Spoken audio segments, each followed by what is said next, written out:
Salam and peace. You're watching Muslim Network TV. It's a new venture, the only Muslim American run television in the world. You're watching us on Galaxy 19 satellite, Amazon Fire TV, Roku, Apple TV, whole lot of social media, and of course on our own muslimnetwork.tv website. And you'll always find interesting conversation. And today is a conversation about Disney and their remake of Mulan animated movie. Now it is actually done with actors, and it's becoming very controversial. Hong Kong democracy fighters are standing up against that because his heroine is taking a stand that what China is doing over there in Hong Kong is good. Uyghur people are taking a stand against that. What is going on here? But I will take you back a few years back. About 10 years ago, I had a good camera person who was an excellent editor and shot documentaries. He was working for me for Sound Vision, which owns, for full disclosure, Muslim Network TV. And he moved to Hollywood. And then he started asking me to pay him 3 times, 5 times. And I said, what in the world is going on? He said, Malik, I'm charging you the rate which I'm being paid in Hollywood. I said, who is paying you that much rate? He said, Chinese. They're hiring freelancers to do their work and paying a huge amount. And then later on, just 3 years ago, I spent a huge amount of money to hire a publicist and an agent in Hollywood. And as a human rights activist, I was looking for somebody, some actor, some influencer, some musician, some a big guy, some celebrity who can take up the cause of Uyghur people. And any agent and director, anyone I met, they were laughing at me. They're saying, are you crazy? I said, what is going on here? What's wrong with that? He said, anybody who is going to sign up on the cause which is dear to your heart of Uyghur people, I'll tell you in a minute who Uyghur people are, is signing a death sentence as well as her or his career is concerned. I say, why? They say, well, because a huge number of movies are directly or indirectly are funded by China.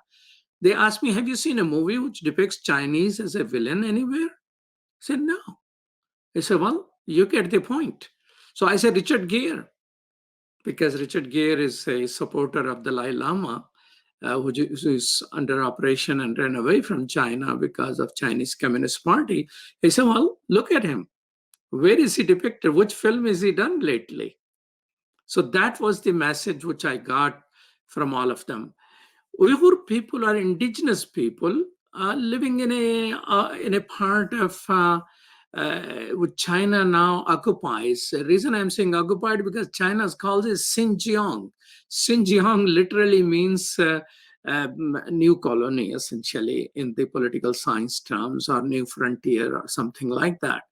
And this Mulan film is about Chinese dominant ethnic group Hans, which are normally people call them Chinese, controlling and dominating that area. It is film in that area. These Uyghur people are Turkic-speaking people. When communism was rising, they occupied their land. So Kazakhstan and Uzbekistan and Tajikistan and Kyrgyzstan were occupied by the Russian communists, and Eastern Turkestan was occupied by Chinese. Otherwise, these are not Chinese people. They don't look like Chinese. They don't talk Chinese. They don't eat Chinese. They're very different people. So this Mulan movie done by Disney essentially depicts the attack and the control by the Chinese nationalist of that area and people. And what is happening there? Uyghur people are being sent to the concentration camp. I say these are the largest concentration camps in the world since the Nazis. China calls them re-education camp. And the organization which actually manages these concentration camps, where some people are using the term genocide, other people are saying the crimes against humanities are taking place. If you open up the textbook case of genocide from the Human Rights Charter or the United Nations books or the Geneva Conventions, exactly you read the textbook and it applies to these people, although the world hasn't declared it officially to be a genocide. It is filmed in that area. And in credits, Disney credits 12 Communist Party and government organs, including a name which is directly responsible uh, for the administration and the control of these concentration camps. So, what is going on here is China has developed enough surplus now to penetrate American media, and Disney is our home icon. It's an icon of Western civilization. It's a beautiful thing. But why it is dwelling into these things? That's a question in my mind. When Aladdin was made by Disney, it also has Islamophobic themes. And now Uyghur people are depicted in a sort of Arab dressed with their clothing, with their turban and things like that, which are being attacked by the Chinese, and all is a film released by beautiful Disney, which we all love and take our children to. So, what in the world is going on? To make sense of all of that, I have an expert who has been making documentaries since the 40s, who is still planning to make documentaries, and he is teaching younger people how to become a good documentary maker and how to get into the Canadian media market. He is Richard Landau. Welcome to Muslim Network TV, Richard. My pleasure to be with you, Imam. Richard Landau is a Canadian producer and a screenwriter. He has penned scripts and produced a number of television shows, including episodes for the $6 Million Man. Well, I like to make a $7 million man if I can get hold of some of that money. An Incredible Hulk is actually that's another Richard Landau. Okay, and currently is thinking of developing some documentary on what's gone wrong with the modern man. Wow, who is the modern man? Let's talk about it. Well, thank you so much for joining us. My pleasure, Imam. I'm delighted to be with you. So, what do you think happening with Disney? Why Disney has done that? Part of me is left wondering because I know that Disney has tended to be extremely careful when it makes any kind of product that it usually has an advisory committee. Years ago, when they made Prince of Egypt, which was an animated version of the story of Moses, they actually had an Egyptian-based advisory committee of Egyptian scholars. They had a Jewish advisory committee. They had an American advisory committee. Typically, when Disney does things, it has advisory committees, and it usually attempts to avoid conflict scandal. It doesn't always, but it usually does. What's happened in the case of Mulan is someone at Disney either dropped the ball or they intentionally looked the other way. Because typically, I would have imagined they would have a Chinese advisory committee. Given that they were shooting it in the westernmost part of what is now China, one would think they would have said to an advisory committee made up of Uyghurs or of Muslims generally, can you advise us on what it is we're making? You'd think they would have. I have heard no evidence and seen no evidence that they did indeed have an advisory committee, which would say, if you had an advisory committee, be careful, you are shooting a document, or you're making a film in an area where our people are having great difficulty, great challenges. You need to talk to the Chinese government about this. And believe it or not, because Disney is so well known worldwide, they could have used this as some leverage, conceivably, with the Chinese government. They could have used it as some leverage. But I can only think that someone either accidentally or intentionally dropped the ball. Generally Maybe it speaking, is Disney's more on this stuff. intentionally. Maybe it's more intentionally because they have a film about Dalai Lama on which China was very furious. So this may be their way of pleasing China, but they have gone very far in the pleasing business also. It's possible that's what's happened. It is possible. I think someone needs to start asking questions like we're asking here, like, how did this happen? And it's very possible, too, that I don't think Disney has to worry about economics. They know Mulan's going to make money. There's so many ways. Disney doesn't make projects that lose a lot of money, not usually. So it's not a matter of, we needed to go and shoot it there because it's cheaper to shoot there. It's possible that somebody was talking to somebody. That's possible. It's possible. I'd like to know all about the production team. I'd like to know who was involved, who the executive producers were. But ultimately at Disney, it's the people at the top who make the decisions. And that's a big organization. Of course, it's a huge organization. I mean, I look at their statement of social responsibility.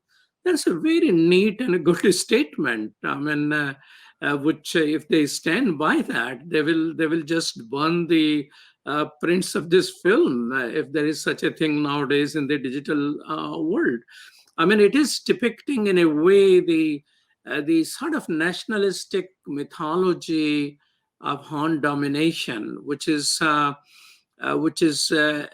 Chinese Communist Party was not supposed to be nationalistic. It's Communist Party, and but it seems that Chinese current phase of Chinese capitalist communist regime also have strong nationalism to it. So it is sort of depicting certain people in certain way, and now the heroine is Liu Weifei heroine. She has given public a statement about what China is doing to Hong Kong democracy movement is absolutely fine.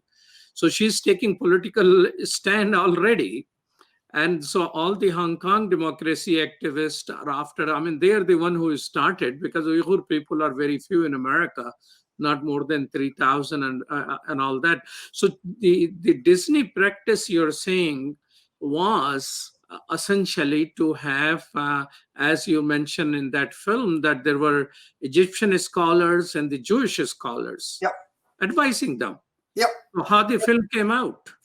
Believe it or not, today, whenever we do things, we have advisory committees. I have a documentary that I'm working on, one I didn't mention to you. It's about the end of the slave era, the Underground Railroad, when slaves used to escape the United States to come into Canada.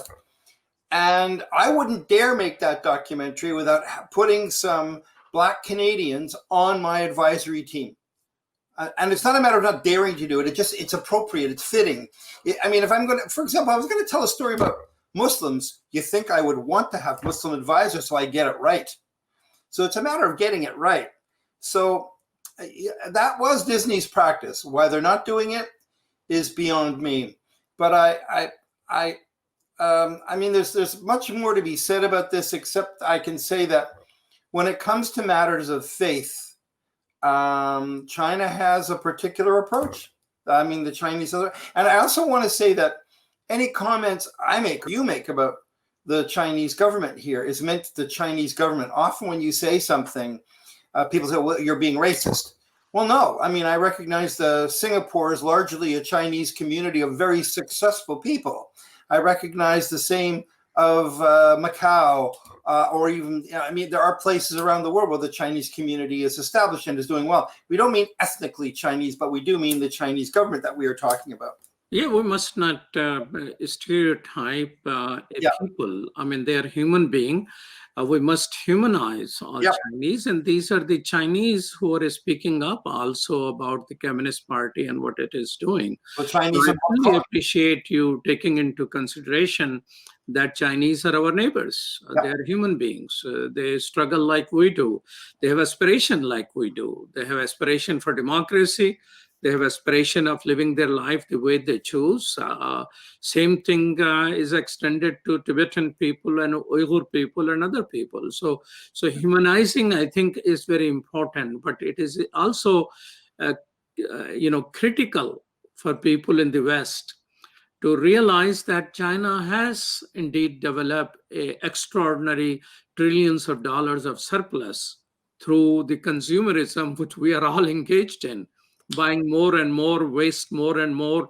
So they have to use all the fossil fuel in the world to produce cheaper and more for us. So we are in a way responsible for whole the climate change challenges issues, as well as that whole consumerism, which has turned in a communist country into a capitalist country in itself. Well, there's a very big issue here around what's called the Belt and Road Initiative, which is the Chinese version of the TPP. It's the Chinese trade policy with regards to the rest of the world. Whether most of our viewers are aware of this or not, the Chinese have built a fairly large sphere of influence around the world, places like Sri Lanka, and certainly in Africa. The Chinese have invested a lot of money in infrastructure and helping these nations. So the Chinese engagement and involvement economically is fairly clear. How we engage them socially, this is where this particular issue in the state and future and fate of the Uyghur people becomes very important, because it's here that maybe the rest of us need to say to the Chinese government, wait a minute, human rights do matter to us. They are of primary importance. People's rights under the Universal Declaration of Human Rights from the United Nations are significant and important. So at a certain level, we need to engage the Chinese government to discuss matters of human rights. We can't just all be about business and economics because, obviously because of human rights. Well, for those of us watching this television Muslim Network TV right now, this is Imam Malik Mujahid. I'm talking with Richard Landau. And one of the things, if you don't know who Uyghur people are, China has many, many ethnic groups. Chinese people, normally what people call Chinese, are Han Chinese, which is the largest ethnic group, but they are in a small limited areas. Larger areas like Tibet and Xinjiang, which is Eastern Turkestan, there are other ethnic groups who live there, and they have been under operation, suppression, as well as occupation. So Uyghur people right now in last 2 years, according to Chinese government statistics, have suffered the loss of 25% of the population. What happened to those 25% of the people? Nobody knows. The largest concentration camps in the world since the Nazis, and their people forcefully sterilized. I have personally met two survivors of those camps who were smart enough, because they have foreign children and foreign relationship, to assert themselves, and they were deported, what they went through over there. And if you like to know more about them, you can go on justiceforall.org website to gather more information about what is happening. So this movie Mulan, which China has remade, is essentially depict in a crude words Chinese occupation and defeat of the Uyghur ancestral people, film in that land, and it thanks 12 Chinese government organizations which are involved in the concentration camps. And that is the issue which we have been talking about. You're watching Muslim Network TV. We'll be right back after these messages.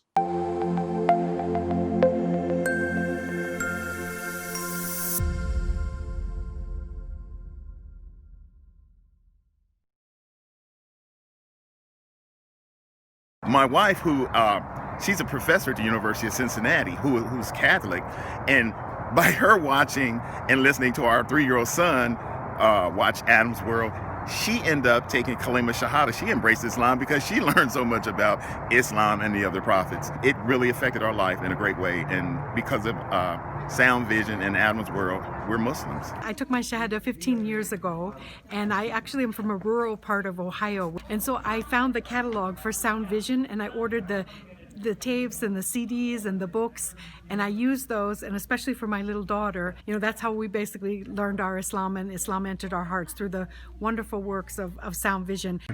Okay, assalamu alaikum, brother. I just want you to know that I love the Sound Vision website, that a lot of times when I'm looking for information, especially as it relates to homelessness, domestic violence, and women issues, I go to that website, and then I see what you've written, and then I copy and paste it and spread the word, because the wisdom is there. So I can't do any better than what Sound Vision has already done. Sound Vision is our survival guide. It is the organization that provides skills for Muslims how to survive and thrive in this community here in the US. Assalamu alaikum, my name is Anam, I'm in 11th grade, and I grew up with Adam's World, and what it taught me was unity, respect, and love for the Muslim Ummah. Adam's World is the greatest show ever made.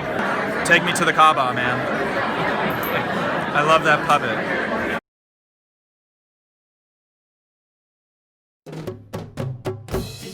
Assalamu alaikum. Open up your eyes. Assalamu alaikum everyone, it's your brother Zain Bika from South Africa. One of the first educational programs ever produced for Muslim children was the ever popular Adam's World series. The colorful and comical Muslim puppets stole the heart of a generation. Sound Vision will be releasing brand new episodes of Adam's World with the launch of a Adam's World app. Subscribers will enjoy new Adam's World episodes as they are released, as well as all the classic episodes of Adam's World. So visit adamsworldapp.com now to learn more, subscribe, and enjoy new adventures of Adam and his friends. And let's keep helping tomorrow's Muslims today. Assalamu alaikum. Adam's World. Believe me, there's a lot to see. Bismillah. Let's explore.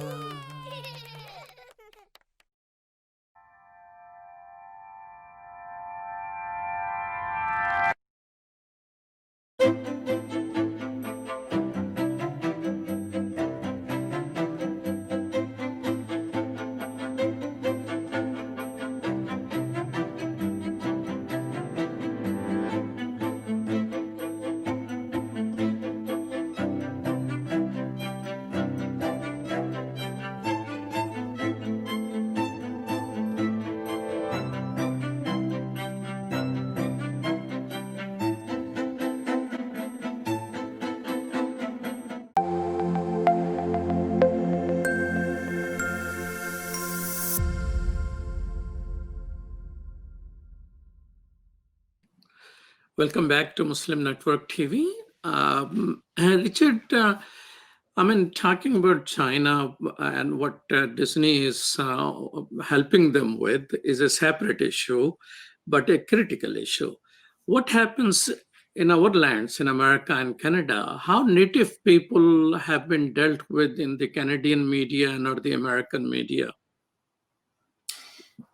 In recent years in Canada, we have made significant efforts to represent and address Indigenous peoples, and we define them as three main Indigenous groups here in Canada. We have the three main groups, Aboriginal groups: the Indigenous people, which is what we used to call the American Indian. That's one group. Then we have in the Arctic, we have the Inuit, formerly known as Eskimos, which is an insulting term. And the third group are Métis, which are the descendants of mixed race people, French and Indigenous peoples. So we have made efforts to characterize, introduce, represent Indigenous peoples in their own way, have them tell their own stories. We have in Canada an Indigenous radio network called Element, and we have APTN, which is affiliated with APTN is the Aboriginal People's Television Network, which is a national channel. But rather than just put people in a box, we've actually made efforts to integrate Indigenous points of view, successfully, not successfully, a bit of both. In most of our productions, in our newsrooms, wherever possible, there are Indigenous-based journalism programs in the universities now, as an effort to integrate. Still got a long way to go. It took us let's be frank, it took us 500 years to make this mistake of treating our native people as equals, which we did not do. So it's not a problem you're going to fix overnight. The economic injustice and the social injustice that's taken place is not going to be fixed overnight. That's no excuse to not attempt to fix it, but that's something we've done here. So what do I mean by injustice? Well, for many, for the better part of the 20th century, Indigenous people were portrayed in our films and our movies as silly, childlike, angry, warlike,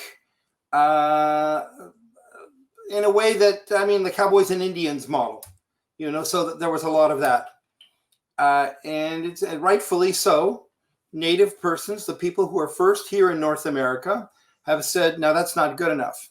I have to say that I think there's been the better strides, more strides made in Canada.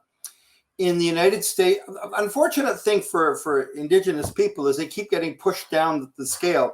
So when Hispanic Americans or Black Americans in the United States are asking for better treatment, equal treatment, people go, yeah, sure. And I always get the sense with the American, what they call the Native Americans, they always get the feeling that their request for justice or equality gets pushed down the couch, gets pushed further down the couch. We have made strides. I would say that. I can't speak on behalf of Indigenous people because I'm not Indigenous myself, but I know that it's. Are there any television program or any films made in Canada which depicts them in the positive light recently? Yeah, there was one there are a couple of them. There was the Runner, the one made in the Arctic about the Inuit in the Arctic. Yes, there have been a number. I can't say any that have made it internationally. There's probably not telling things in a positive light. For example, there was this film made in New Zealand some years ago called Once Were Warriors, and it's a depiction of Maori life. It's not a happy depiction, but it tells it like it is. So I think we make an effort.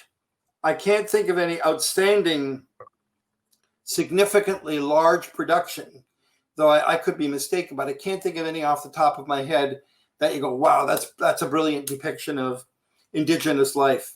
I do know that when we make histories now, we're much more sensitive and careful to tell the story. We tend to try and find Indigenous advisors to tell us, did we get this right? Are we telling the story correctly? So there is that effort.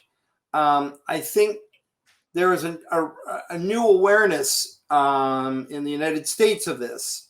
I know in Canada, you're involved in a production, then it's dealing with Indigenous matters. You make an effort to make sure that you get some input, some advice, some counsel from Indigenous people.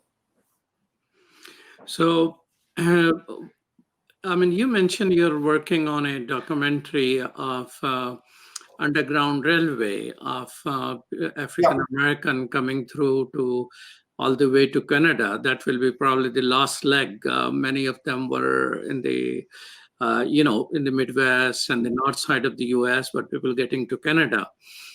So historically, of course, the depiction of African American has been very problematic, and that famous infamous controversy about people, painting their faces black to depicting blacks.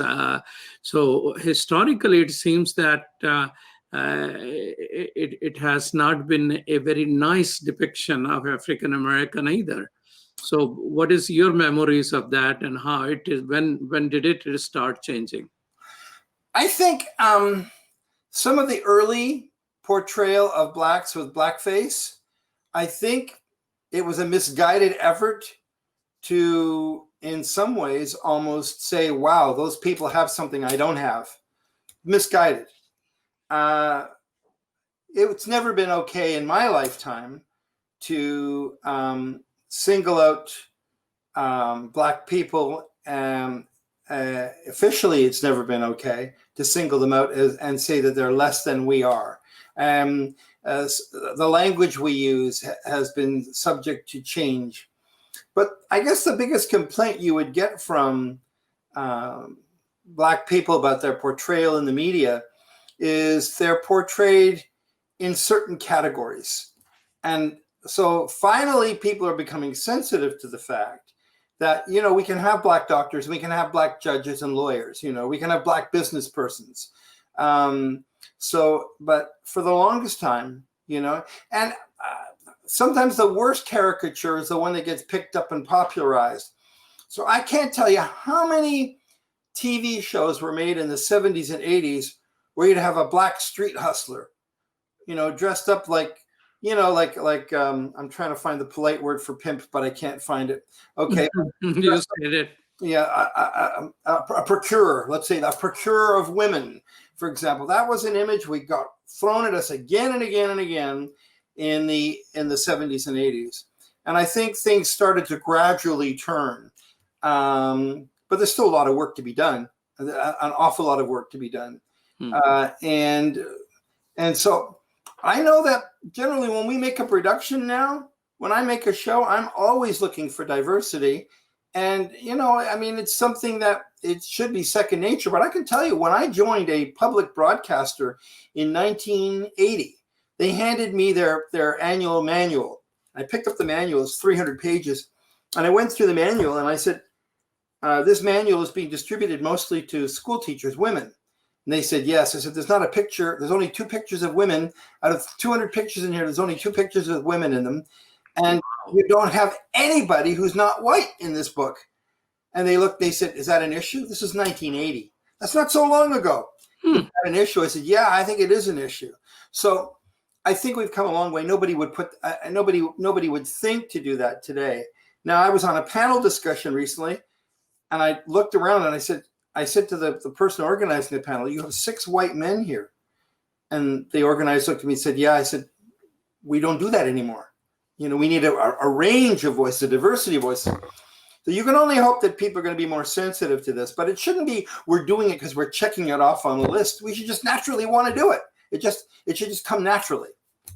So the depiction of both Indigenous and Black people in our media is subject to the people who make the decisions. And if you grew up in an all-white neighborhood, chances are that's how you see the world, and you're going to have to expand your view because particularly in Canada, a nation made up of many immigrants, and we have 300,000 new ones every year, and many of them are visible minorities, as we say, people of color, as they say. Then we have to adjust how we reflect the society at large. Not just to check it off on a list. It should be naturally part of who we are. Tell me this, that I have read in books. I haven't watched enough movies of the early era. I'm told that the way Arabs are depicted until recently with a hooked nose, that was invented by Hollywood for the Jewish people.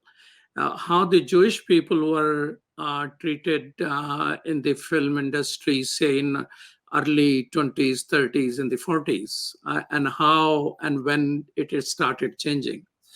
You know, it's interesting. I have watched this very carefully. I know that in Europe, the Nazis their propaganda machine was built on portraying Jews as avaricious, mean, hook-nosed, you know, awful people. And so there was that. I'm not so sure about how much of that took place. There was some of it in North America, but certainly in Europe. I remember going to see a movie called Pitch Black. And this was, I don't know, must have been about the year 1998, I think Pitch Black came out, somewhere thereabouts.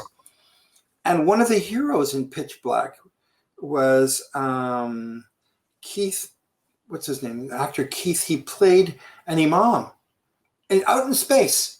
Yes, there's an imam in space. How cool. He's one of the heroes of the film. It started to turn then, but, you know, here's the evolution of our villains. You know, when communism fell apart in 1989, when the Iron Curtain came down, Hollywood very quickly, it seems to me, replaced the Russian accent boogeyman who had been preceded by a German accented boogeyman from World War II. Suddenly, we had a lot of Muslims or a lot of Arabic appearing and sounding people, as well as, I guess it would have been Urdu, Pakistani people, suddenly were our villains. And someone woke up and said, well, wait a minute, no. And then I noticed, for example, like in Lethal Weapon, suddenly they started introducing villains that had South African accents. White South Africans became villains for a while too. They're not very original. You know, when we cast a villain, you hear that South African Afrikaner accent as it was portrayed, and suddenly you go, villain. Not necessarily, but that's what we were doing for a while. For a long time, Muslims were an easy target, and they were singled out because I teach critical thinking. Part of critical thinking is just because, this is the problem with modern thinking, if I usually use colors that nobody knows, like I'll say 4 orange people. I won't use a race. Like if 4 orange people do a terrorist thing together, all right, and we let's say even 8 orange people do a terrorist thing together, does that mean that all orange people are terrorists? Well, no, logically, but it's very simple in the shorthand of Western media to say, well, we had 4 terrorists and they were all orange. We're now looking into all orange people. I'm saying orange rather than identifying with any group. But you see what I'm saying? We all... Well, according to FBI in US, the largest number of terrorist threats is from Apple people, not orange people. We'll talk more about that. Absolutely. This is Imam Malik Mujahid talking with Richard Tao, and we'll be right back after these messages.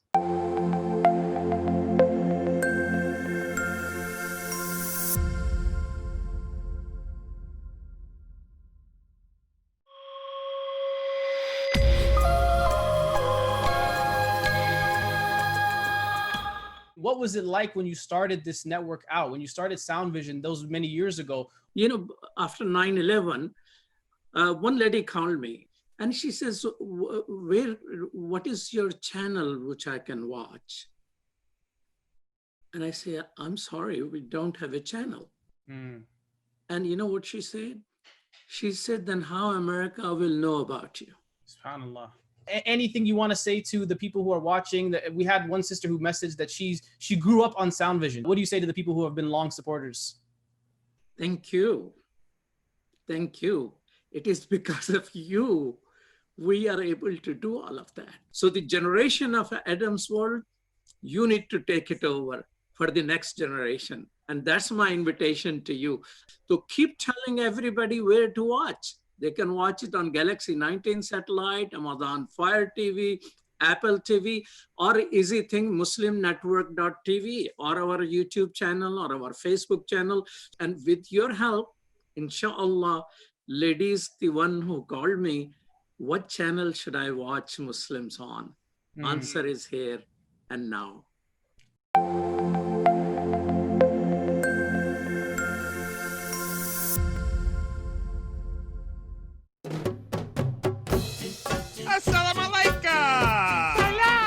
Open up your eyes. Assalamu alaikum everyone, it's your brother Zain Bika from South Africa. One of the first educational programs ever produced for Muslim children was the ever popular Adam's World series. The colorful and comical Muslim puppets stole the heart of a generation. Sound Vision will be releasing brand new episodes of Adam's World with the launch of a Adam's World app. Subscribers will enjoy new Adam's World episodes as they are released, as well as all the classic episodes of Adam's World. So visit adamsworldapp.com now to learn more, subscribe and enjoy new adventures of Adam and his friends. And let's keep helping tomorrow's Muslims today. Assalamu alaikum. It's Adam's World. Believe me, there's a lot to see. Bismillah, let's explore.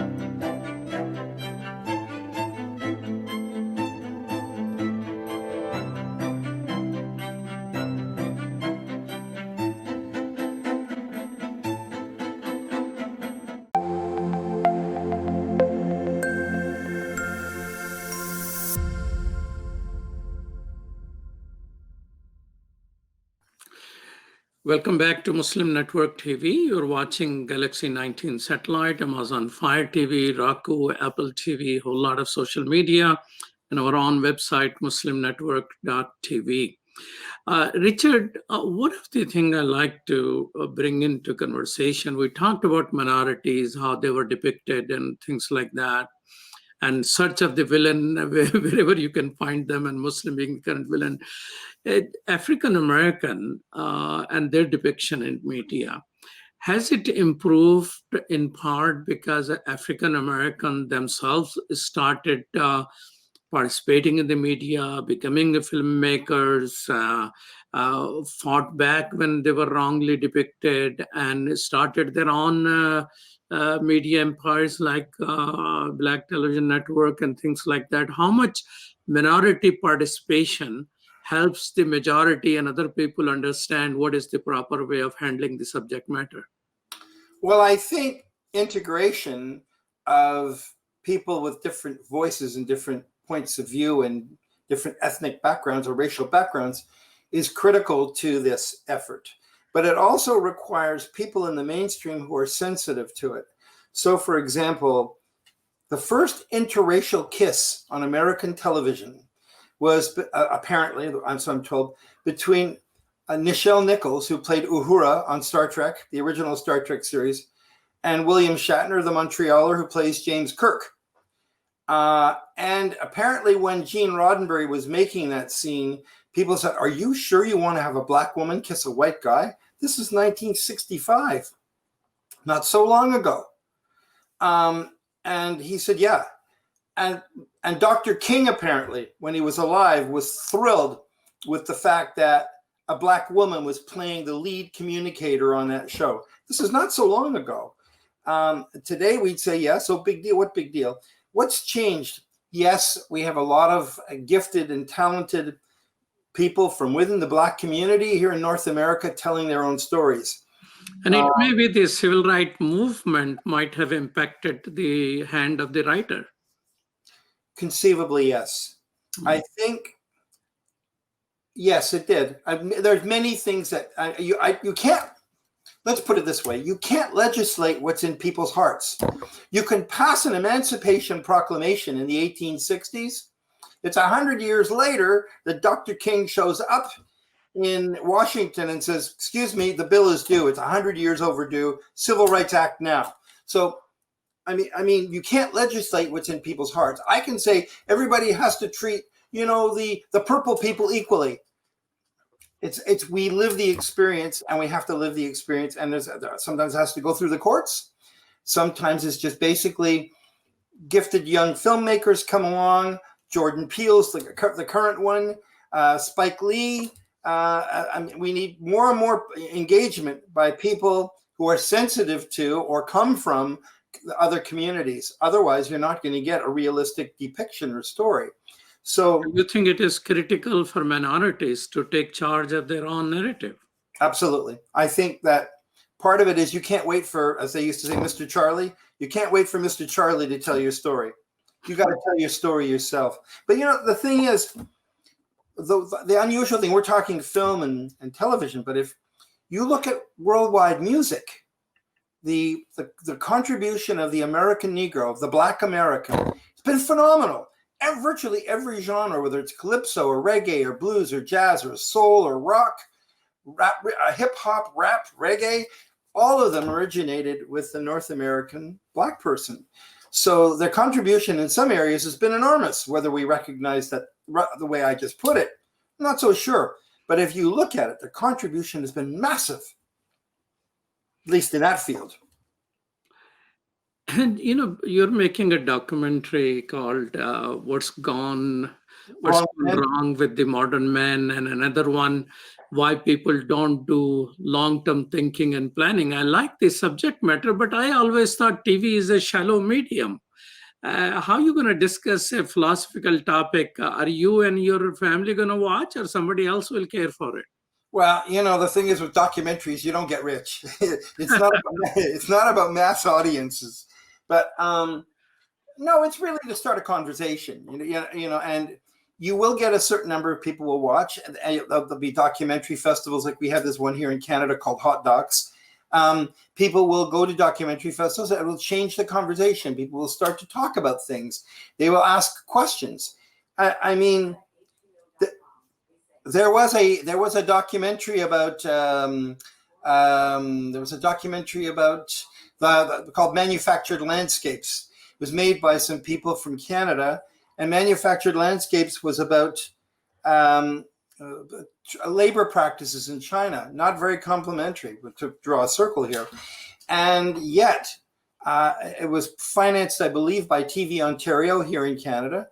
It had a huge impact. So sometimes you can do what you think is a small film, and the impact can be massive. So with a documentary, people do watch them. It may not be the numbers of people who watch, feature films, but you can have an impact. The waves go outward. People look at it and go, that's a different way of thinking. So give us some preview of what's gone wrong with the modern man. Who is modern man? Are you the modern man, or I am the modern man? Well, largely what we're looking at is Western men. And when I say Western men, I mean European and North American men.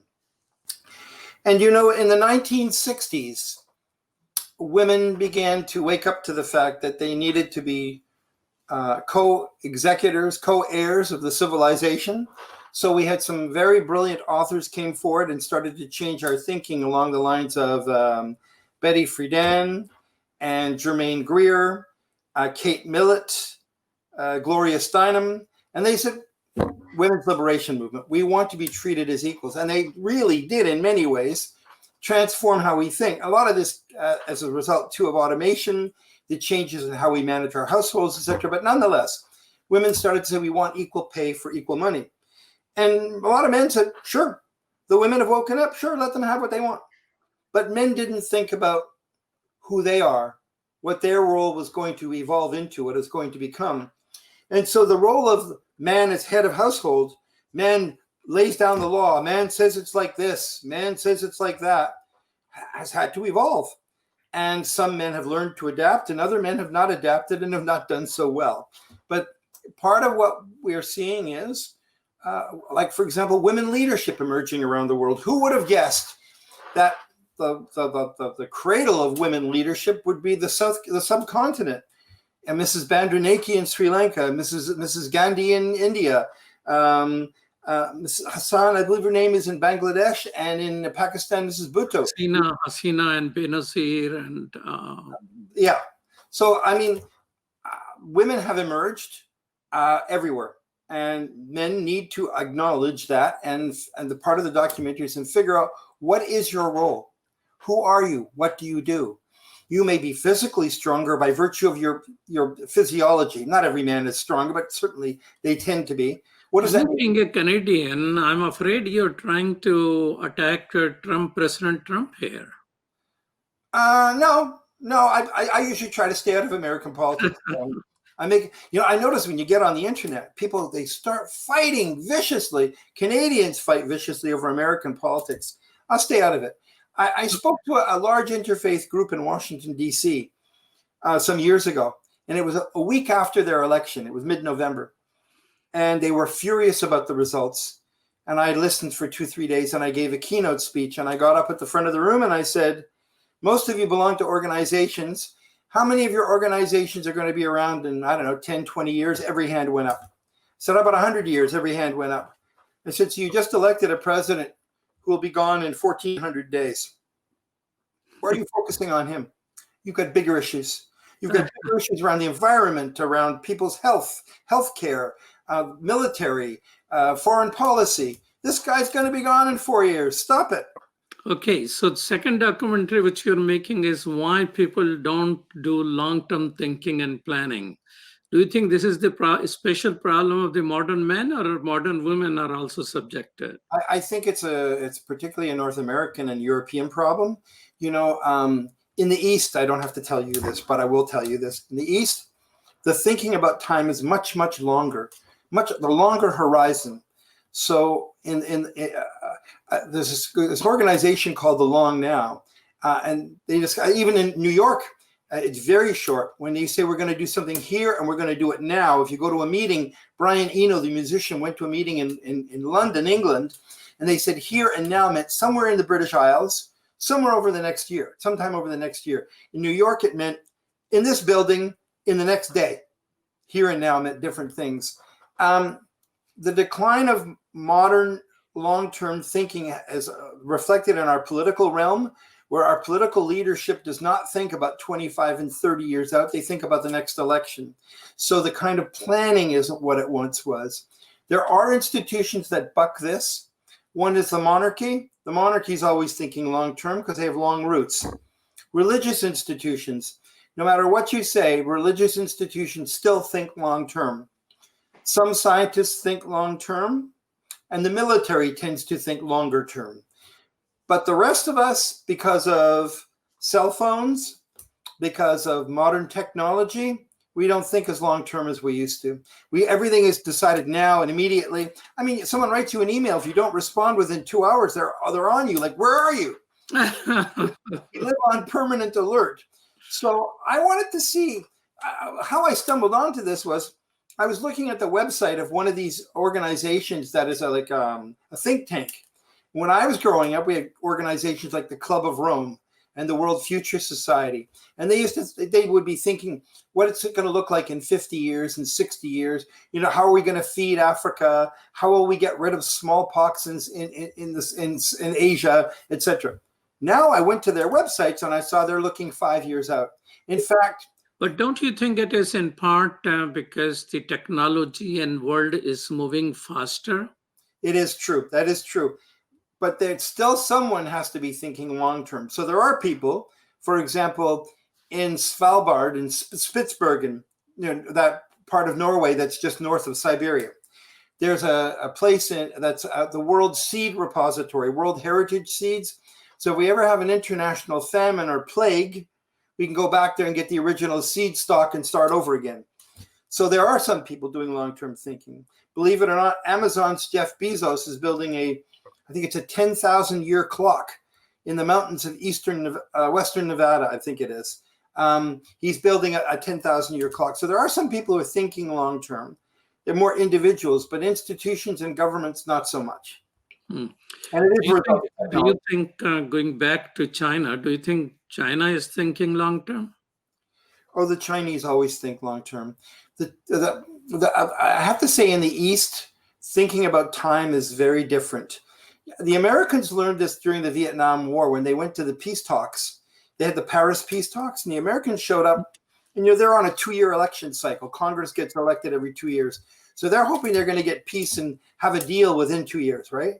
In walks the Vietnamese spokesperson, and his attitude is, you can see it, his attitude is, we've been fighting you Americans for 10 years. Before that, we fought the French for 30 years. We fought the Khmers for centuries. We fought the Chinese for centuries. Peace this week? Get lost. So a different perspective of time. There's a story about time in the East that there's a mountain somewhere in the Himalaya, and there's a bird that goes there once a year to sharpen its beak on that mountain. And when it has worn down the mountain, just sharpening its beak, this one bird, one day in eternity will have passed. We don't think like that in Europe and in North America. We don't think that way about time. There's a much longer perspective, and the Chinese, they do have they play the long game, as someone said. Well, as we come to conclusion, Richard, Landau, it is just amazing conversation. Tell me how you got into media. It's interesting. For young people watching, when I was in university, I was editor of the student newspaper on my campus at the University of Ottawa. And I actually did a little bit of radio too. I stumbled in from there, and I ended up working in radio. Then I ended up joining a public broadcaster, and they put me in their advertising unit, which I wasn't thrilled about, but I learned advertising. Then I owned an advertising agency. Eventually, I got tired of advertising, and I found my way back into television when Vision TV, the interfaith television service, hired me to be executive producer. I'd been making things on my own, but they hired me to be their executive producer in charge of multi-faith and interfaith relations. And that's pretty much, I mean, that's the thumbnail view of how I got involved in the media. I mean, it's been a fascinating ride because I've been open to communicating in various different media. We didn't have new media back then, which has changed everything. Look at us, you know. So that's how I got into it. Well, that's you know, there is much more room for us to talk more. Maybe another day. You know, the Absolutely, I'd love to. experience of Vision TV. There's nothing like that in America, and also now you're getting involved in teaching younger people. Have you always been teaching, or it is just a recent part of you? No, I began teaching business communications back in 1984. So I've taught on and off for over 40 years now, close to 40 years now, 36 years. And I've always enjoyed teaching. I thoroughly enjoy it. And it's an opportunity. I think the most critical part of teaching today, and the most important part of it, is to teach people how to think. I keep seeing, for example, I see stories in the news and I want to smack someone. So it's reported that one politician said something and then all the other politicians are responding. And the question should be, did they indeed say that? And if I was advising that, and I used to write speeches for politicians, I used to advise them, it'd be much, much better to say, if indeed the person did say this, or I'm told they said this. But no, there's this instant rush to judgment now, and there's not a lot of critical thinking. So this panic that we sometimes associate with a rumor of something, and everybody runs off and does something awful. We see this in some nations. There's a rumor that you destroyed my holy book, and everybody attacks that person. They may have, they may not have.